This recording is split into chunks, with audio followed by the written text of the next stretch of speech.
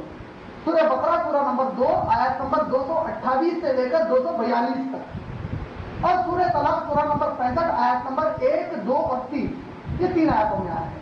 اللہ سبحانہ و تعالیٰ نے یہ پوری آیتوں میں ایک چیز کو واضح کیا ہے کہ جب تم میں سے کوئی شخص طلاق دینے کا ارادہ کر لے تو مطلقہ عورت کو چاہیے، جس کو طلاق دی گئی ہے اسے چاہیے کہ وہ اپنے آپ کو 3 حیض تک روکی رکھے، اور اگر اس دوران اس کے پیٹ میں کوئی چیز پڑ رہی ہو تو اسے نہ چھپائے، یعنی کہ اگر بچہ ہے پریگننٹ ہے تو وہ بتا دے.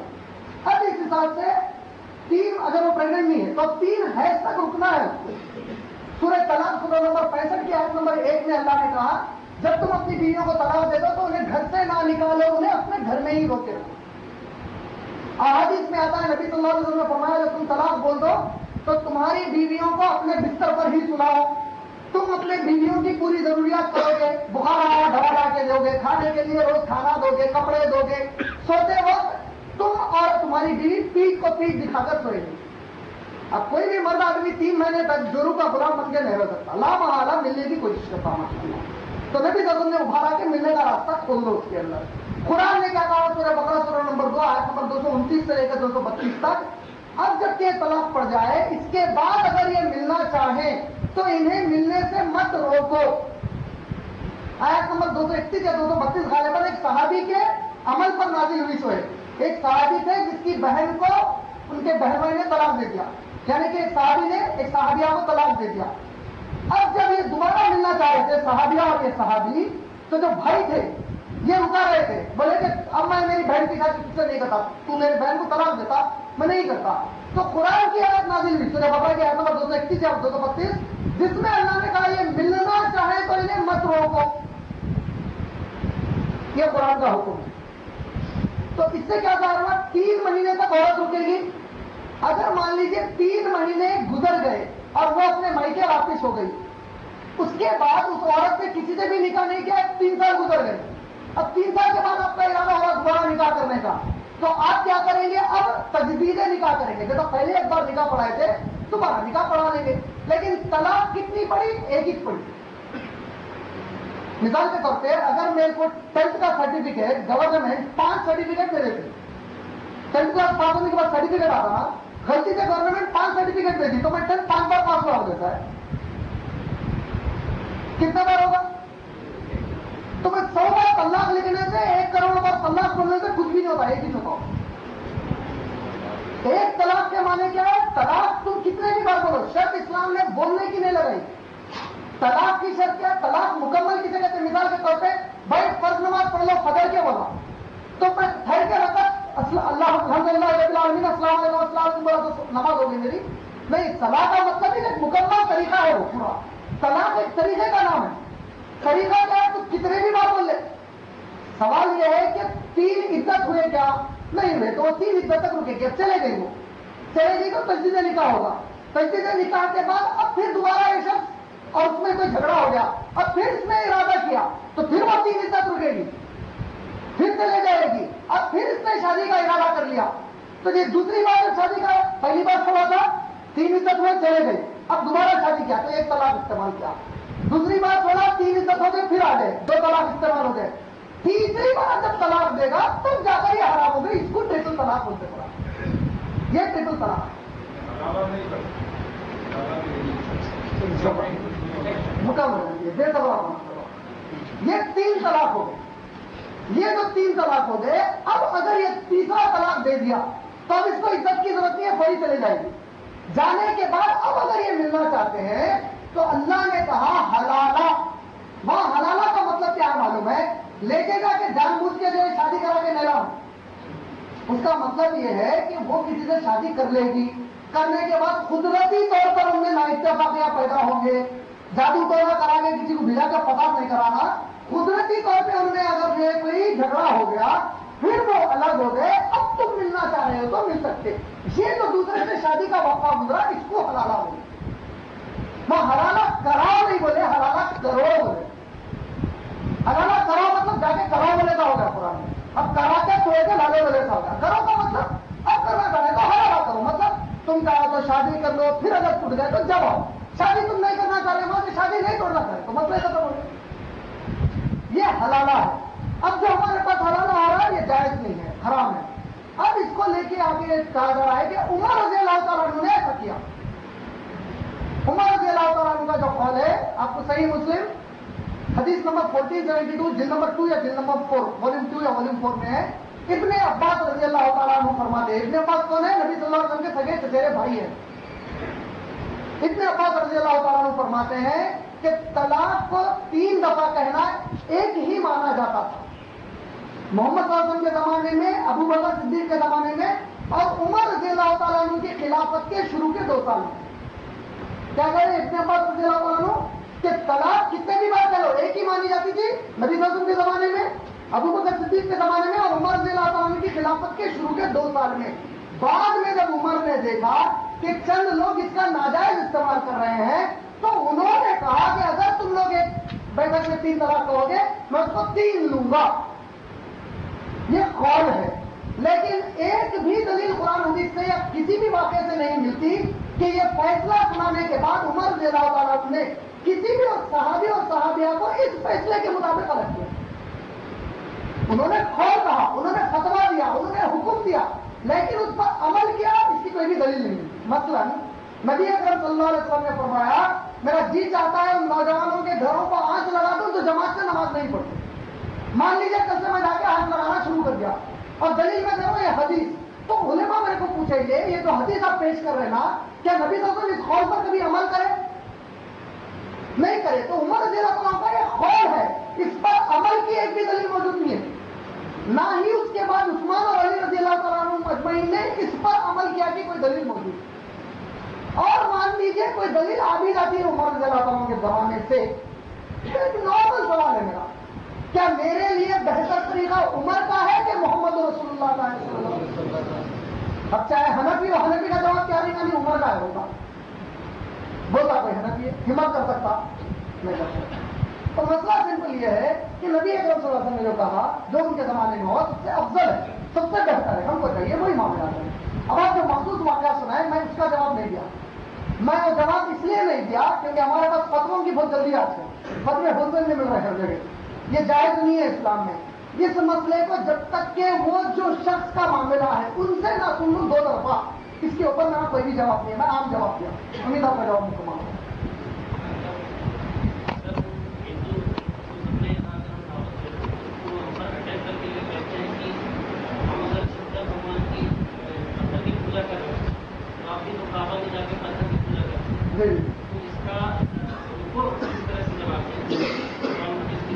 بھائی نے بہت اچھا سوال کیا ہے.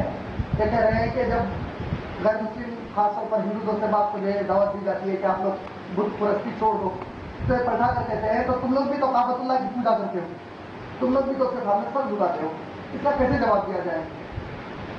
ان کو آ کے بتائیے کہ کعبۃ اللہ کی طرف ہم کعبۃ اللہ کو سجدہ نہیں کرتے، کعبۃ اللہ کی طرف رخ کر کے سجدہ کرتے ہیں. سورہ بقرہ سورہ نمبر 2 کی آیت نمبر 144 میں اللہ نے کہا شطر المسجد الحرام. شطرہ کا لفظ آیا مطلب اپنے رخ کو اس طرف کر دو، اس کو سجدہ کرو نہیں بولے. سجدہ ہم اللہ کو کرتے ہیں، رخ کعبے کی طرف کرتے ہیں. مثال کے طور پہ آرمی والے جاتے ہیں، ان کو کہا گیا لیفٹ سائڈ پر سیلوٹ مارو، تو وہ لیفٹ سائڈ کو سیلوٹ نہیں مار رہا ہے، left side is direction salute کا. کعبۃ اللہ از ڈائریکشن جہاں ہم سجدہ کرتے ہیں، جس طرف مڑ کر. ہم کعبے کو سجدہ نہیں کرتے ہیں. ایک چیز. دوسری چیز، جو بھی ہندو دوست احباب ہے، ہم اگر ان سے کہیں کہ تم شنکر بھگوان کے سر پہ کبھی کھڑے ہو گے، نہیں کھڑا ہوگا. ہم کعبے کے سر کے چھت کے اوپر کھڑے کر اسے دھوتے ہیں، اسے پورا صاف کرتے ہیں. تو شنکر بھگوان دے بولتا، ہم کبھی کعبے کو کچھ دے بولے آج تک نہیں بولے. تو کعبہ سے ڈائریکشن، اس ڈائریکشن پر ایک سمبول ہے، اس سے بڑھ کر کچھ بھی نہیں ہے. حضرت اسود کا عمر رضی اللہ عنہ کا جو مشہور قول ہے، جس میں انہوں نے کہا کہ اے حضرت اسود، اگر تیرا احترام میرے رسول نے نہ کیا ہوتا تو میں تجھے ٹھوکریں مار کر نکال دیتا، کیونکہ نہ تو فائدہ دے سکتا ہے نہ نقصان دے سکتا ہے. تو جب حضرت اسود نے غلط تھا تو اس کا دوسرا مسئلہ کیا نکلا؟ تو جو دوسرے انگوٹھے میں پتھرا پہنتے وہ بھی فائدہ نہیں دے سکتے. حضرت اسود اس لیے تو دوسرے کا دیں گے.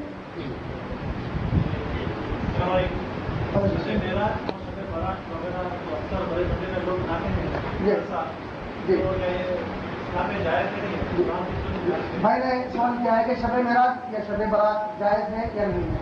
دیکھیے، شب برات کی جو تاریخ آئی ہے، جو تاریخیں آتی ہیں شعبان کی ان تاریخوں کی فضیلت ہے، وہ تاریخ کی فضیلت ہے، افضل ہے وہ تاریخ. لیکن جس واقعے سے اس کو جوڑا جاتا ہے وہ واقعہ من گھڑت واقعہ ہے، جس میں کہا جاتا ہے کہ عائشہ رضی اللہ تعالیٰ عنہا کے ساتھ نبی صلی اللہ علیہ وسلم آرام فرما رہے تھے.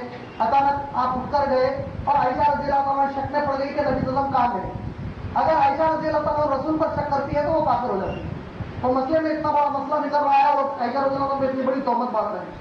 وقت کے نبی پر کوئی شک کرنے والا مسلمان باقی رہتا؟ امہات المومنین پہ اتنا بڑی تہمت باندھے ہوئے کہ نبی صلی اللہ علیہ وسلم پر انہوں نے شک کیا، تو انہوں نے تحقیق کے لیے نکلا اور پھر وہ گئی تو دیکھا کہ آپ قبرستان میں تھے. پھر واپس آئے، آپ نے نمازیں پڑھی تو عائشہ رضی اللہ عنہ نے کہا کہ آپ کیا کر رہے ہیں، تو آپ نے فضیلت بیان کی اس رات کی. اگر اس واقعے کو میں صحیح بھی مان لوں تھوڑی دیر کے لیے، تو مسئلہ یہ ہے کہ نبی صلی اللہ علیہ وسلم نے کیا اس کے بعد کے سال پھر سے ایسا کیا؟ اگر کوئی کہتا ہے وہ نبی صلی اللہ علیہ وسلم کی مثال کا آخری سال تھا، تو کیا ابو بکر صدیق نے اس سنت پر عمل کی؟ اگر ابو بکر صدیق نے نہیں کی تو عمر رضی اللہ عنہ یا پورے صحابہ کس نے کیا؟ اگر کسی بھی صحابی نے نہیں کیا تو پھر جو چیز صحابہ غیر افضل ہے وہ آپ کے افضل کبھی بھی نہیں ہونی چاہیے. حذیفہ رضی اللہ تعالیٰ عنہ ایک بہت بڑے صحابی تھے. ان کے بھتیجے حذیفہ رضی اللہ تعالیٰ عنہ کے وہ چھوٹے تھے جب نبی اکرم صلی اللہ علیہ وسلم کا وصال ہوا. جب وہ بڑے ہوئے تو اپنے چاچا سے حذیفہ رضی اللہ تعالیٰ عنہ سے سوال کرتے ہوئے کہتے ہیں اے چچا جان کیا آپ نبی صلی اللہ علیہ وسلم کے ساتھ کافی وقت گزارے ہیں؟ وہ کہتے ہیں کہ آپ نے کافی وقت گزارا ہے. تو آپ پوچھتے ہیں کہ میرے نبی صلی اللہ علیہ وسلم گھڑ سواری کرتے تھے؟ کہا وہ بڑے زبردست گھڑ سوار تھے.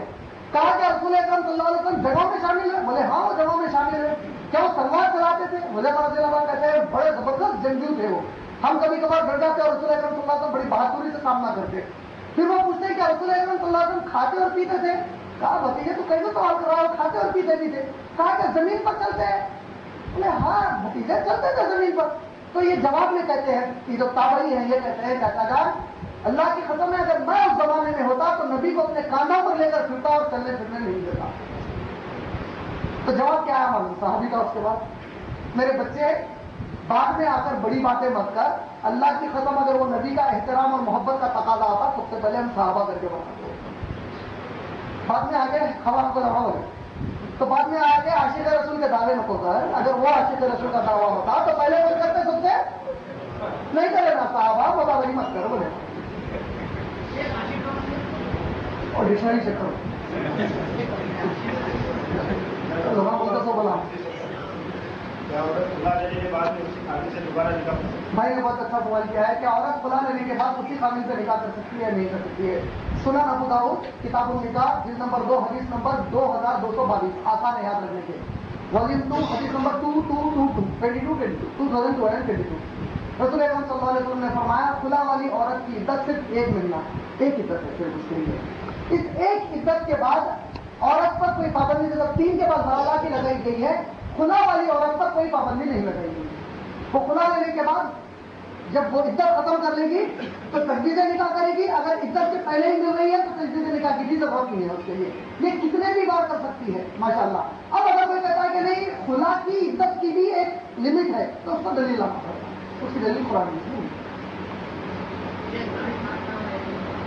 داڑھی کاٹنا یا ایک مشت رکھنا, پہلے ایک مشت رکھو اس کے بعد کے مسئلے ہو. لوگ آپ بولتے رکھ سکتے ہیں. نبی صلی اللہ علیہ وسلم کیا بولے گے؟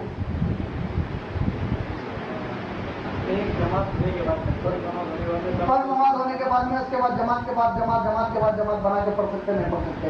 شیخ البانی کے مطابق پڑھ سکتے. اس کی دلیل ہوتی ہے دیکھو پوری طریقے اذان سے پہلے.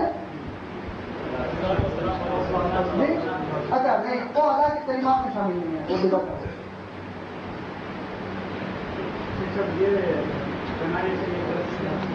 تصویر وغیرہ. تصویر وغیرہ اگر اس عقیدے سے گن رہے ہیں کہ یہ فضیلت ہے یا اس سے زیادہ اثر ملے گا تو جائز نہیں. ورنہ ایک اسٹائل اگر فیشن بنا ہوا ہے شیخوں کا فیشن ہے.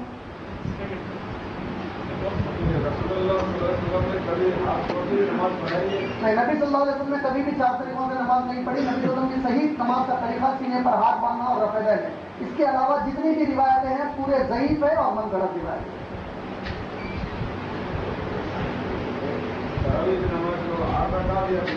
تراویح کی نماز رسول اکرم صلی اللہ علیہ وسلم کی خاص سنت 8 رکعت ہے.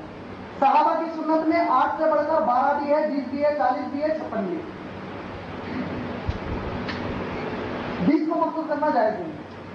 نبی صلی اللہ علیہ وسلم نے کتنے پڑھی؟ صرف 8 پڑھی. صحابہ نے کبھی کبھار 20 بھی پڑھی, 46 بھی پڑھی, 56 بھی پڑھی, 42 بھی پڑھی. یہ صحابہ نے کیا, لیکن اس کو فکس نہیں کیا کہ صرف 20 پڑھیں گے. اگر کوئی صرف 20 کو فکس کرتا ہے یہ بدعت ہے. لیکن اگر کبھی کوئی 20 پڑھتا ہے, کبھی کوئی 40 پڑھ لیتا ہے, کبھی کوئی 56 پڑھتا ہے تو الحمدللہ وہ صحابہ کی سنت ادا کرتا ہے. لیکن کوئی صرف نبی کی سنت ادا کرنا چاہ رہا ہے تو اسے پاٹ رہا ہے. مدینہ میں 20 رکعت کیوں ہے؟ وہ تو انشاءاللہ شیخ ابراہیم عبداللہ سے میرے بات پوچھیں گے ایسا کیوں کرے آپ. میں نہیں جانتا. اگر میں وہاں کا حاکم ہو جاؤں گا تو برخاست کر دوں گا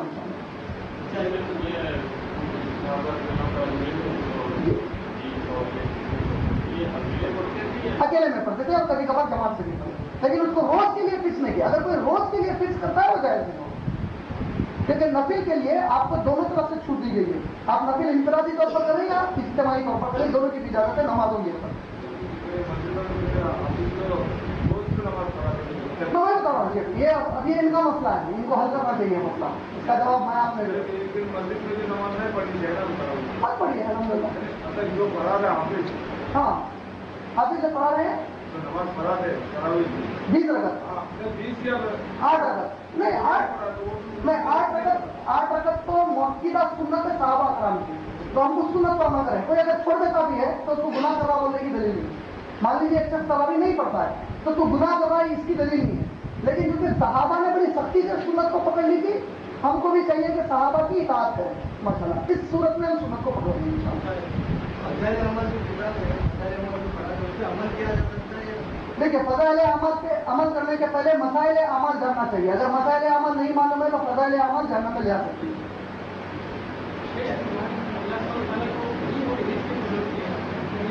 اللہ سبحانہ وتعالیٰ کو ٹھیک اور یعنی کہ آپ میسکولین جینڈر سے. اچھا بھائی کا سوال یہ ہے کہ اللہ تعالیٰ کو جس طرح مرد آدمی سے مخاطب ہوتے ہیں اسی طریقے سے کیا جاتا ہے, اس کی وجہ کیا ہے؟ اس کی ایک وجہ ہے عربی کی گرامر. عربی گرامر کے مطابق جو بھی عربی کا لفظ ہاں گول ہاتھ آنا اللہ کے نام سے, اس سے جو بھی لفظ اینڈ ہوتا ہے عربی زبان کے اندر, اس لفظ کو آپ فیمینائن جینڈر سے نہیں پکار سکتے. یعنی کہ آپ اس کو مؤنث نہیں پکار سکتے, مذکر ہی پکاریں گے, ورنہ وہ گرامر کی غلطی ہوگی. تو وہ گرامر کی غلطی تو کر نہیں سکتے. اور اللہ تعالیٰ کے لیے نہ وہ اللہ مذکر ہے نہ مؤنث ہے. اللہ تعالیٰ ولم یکن لہ کفوا احد.